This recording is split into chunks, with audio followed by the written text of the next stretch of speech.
What's up, guys? So, back again, back like cook crack. Oh man, on the roof deck right now. And as the title says, today I'm going to talk about should you actually move to the Philippines if you are a foreigner, if you're contemplating it, if you're researching it. So, I guess the first thing for me to say is be very careful about the YouTube videos you watch. Most of the YouTube channels I see, at least it used to be this way, are all rainbows and sunshine. They frequently just talk about all these miraculous things, and when these guys land, they think that they're going to be greeted by a million beautiful virgins at the airport. And I'm sorry, guys, that's just not the reality of how things are in the Philippines. There's other things too, but these videos, they really don't talk a lot about the reality out here, okay? So, first thing is that if you are researching to move here, make sure you watch videos that talk about the real stuff. Philippines. So, some of the good things about living out here, obviously, the cost of living. I'm sure you guys are interested in that. I'm sure a lot of you are interested in Philippine women, so you're watching this video as well. Anyway, I had to cut there for a second, guys. I wanted to make sure that I wasn't making the same video twice, actually. So, yeah, cost of living. If you're interested in Filipino women, some other reasons you might be looking to move here is a different tempo, a different kind of cultural vibe versus your Western country. This video primarily goes out to Americans. And you might just like kind of Asia as a whole, just a new beginning, if you will, compared to the life that we're used to in the West, in the United States. And all of those things are very true. I'm a firm believer that the pros of the Philippines far outweigh the negatives. Some things to remember though, if this is the right fit for you. So, internet here is going to be tough unless you plan to buy or rent a condo long term. Or if you're going to do Airbnb, you need to make sure you get an Airbnb with a super fast internet connection if that's what you're in need of. Frequently, stores run out of stock of seemingly items that they should have in stock forever, and there's no telling when the items might be back in stock.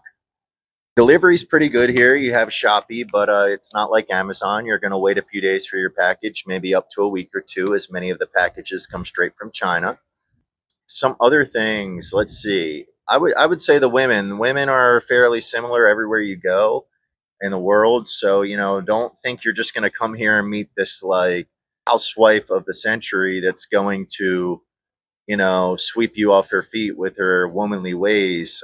The majority of the men, probably 9 out of 10 men, have to learn the hard way through a few different women that they date here. Of course, they're hoping to marry the right one the first time, but it doesn't always work out that way until they finally meet that good right person.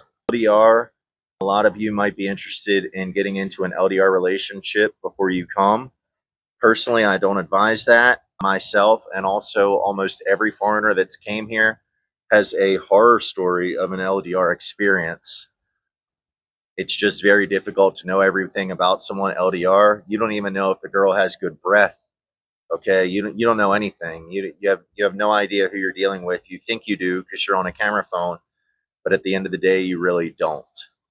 Efficiency here is probably a 2 or 3 out of 10.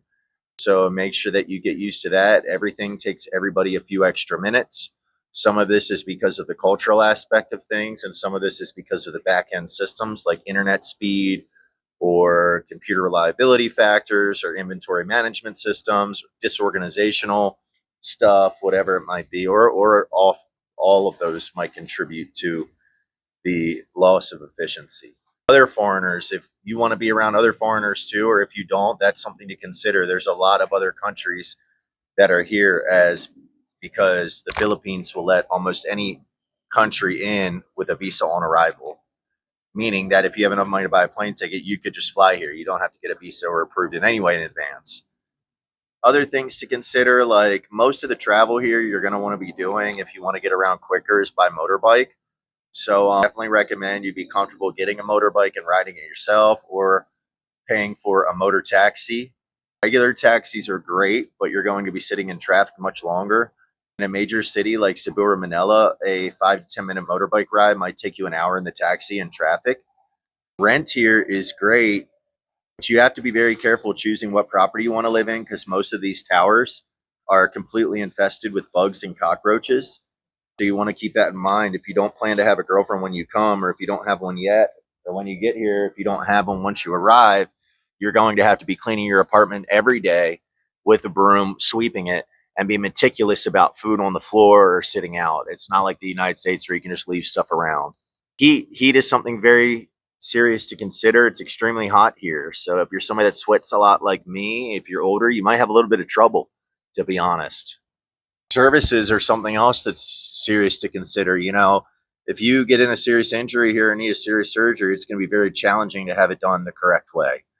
I almost broke my leg. In fact, I did think I broke my leg, but I got it x-rayed twice. They said it wasn't broken, but it sure looks like it was. Anyway, the hospital that I went to looked like something out of the 1960s. It was quite scary. And after that motorcycle accident, I'm very mindful of where and what I do.